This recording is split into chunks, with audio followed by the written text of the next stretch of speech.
तो देखो आज हम लोग पॉलिटी के एक इंपॉर्टेंट चैप्टर डिस्कस करने वाले हैं, दैट इज आपका फंडामेंटल ड्यूटीज। ठीक है, फंडामेंटल ड्यूटी से क्वेश्चंस पूछे जाते हैं प्रीवियस ईयर में। और ये बड़ा चैप्टर नहीं है, बहुत ही छोटा सा है, लेकिन कुछ कुछ जो है आपको मैं बात बता दूंगा, जो आप याद रखोगे तो आपको पूरा चैप्टर कवर अप हो जाएगा। छोटा सा वीडियो होने वाला है। तो सबसे पहले देखो फंडामेंटल ड्यूटीज क्या होता है। फंडामेंटल ड्यूटीज सबसे पहले आपको देखना पड़ेगा किसने रिकमेंड किया। ये सरदर्न स्वान सिंह कमेटी, बहुत बार ये क्वेश्चन आ चुका है। कितने नंबर है? 11 है नंबर। कौन से आर्टिकल में है? आर्टिकल 51 में। ये भी क्वेश्चन पूछा है। और कौन से अमेंडमेंट में आया है? ये 42nd अमेंडमेंट एक्ट 1976 के तहत जो है इसको इनकॉर्पोरेट किया गया था। इनिशियल जो ओरिजिनल कॉन्स्टिट्यूशन थे उसमें ये नहीं था। इंपॉर्टेंट ड्यूटीज जो है इट वाज नॉट देयर। उसके बाद में जो है सरदार स्वर्ण सिंह कमेटी के तहत जो है इसको इनकॉर्पोरेट किया गया।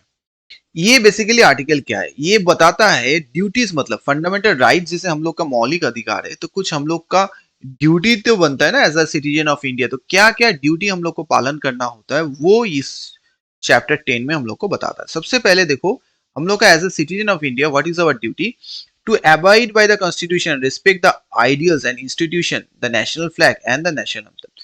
हम लोग सिटीजन ऑफ इंडिया है तो हमको कॉन्स्टिट्यूशन मानना पड़ेगा, इसको रिस्पेक्ट करना पड़ेगा। उसमें जो इंस्टीट्यूशंस और उसमें जो आइडियल्स हैं उसको हमको रिस्पेक्ट करना पड़ेगा। We have to respect the national flag and the national anthem of our country.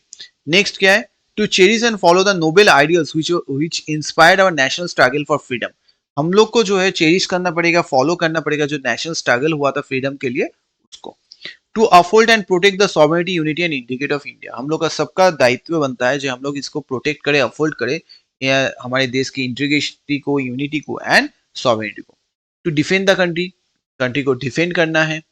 To promote harmony and spirit of common brotherhood among all the people of India. सबके साथ मिलजुल के भाईचारा बना के हम लोग को काम करना पड़ेगा।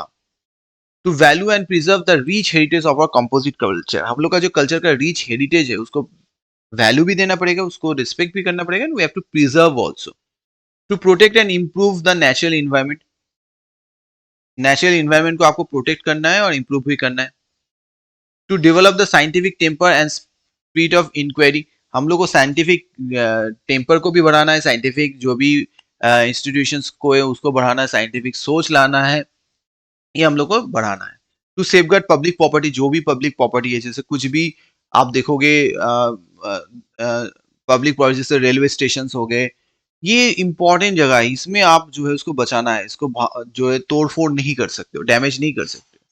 To strive towards excellence in all spheres of individual collective activity. हम लोग को देश को आगे लेके जाना है, हम लोग को सब फील्ड में एक्सीलेंस लाना है, ऑल स्फीयर्स। ठीक है। टू प्रोवाइड, ये जो है बाद में ये इट वाज एडेड, ये इंपॉर्टेंट है। देखो पहले 10 था और बाद में इसको ऐड किया गया 11 फंडामेंटल ड्यूटी। कौन सा अमेंडमेंट में? 86 कॉन्स्टिट्यूशन अमेंडमेंट 2022। इसमें क्या दिया गया है? Opportunity for education to his child. हर पेरेंट का ये दायित्व बनता है उसका बच्चे का जो कि ना 6 से 14 साल 6 to 14 ईयर्स के एज में हो, उसको एजुकेशन दिया जाए। ठीक है, लड़का हो लड़की हो कोई भी हो, आपका उसको एजुकेशन प्रोवाइड किया जाए। 11th फंडामेंटल ड्यूटी इसको ऐड किया गया 86। तो ओरिजिनल इट वाज 10, उसके बाद ये act. There is no provision in the Constitution for direct enforcement of any of the fundamental duties for any sanction to prevent their violation.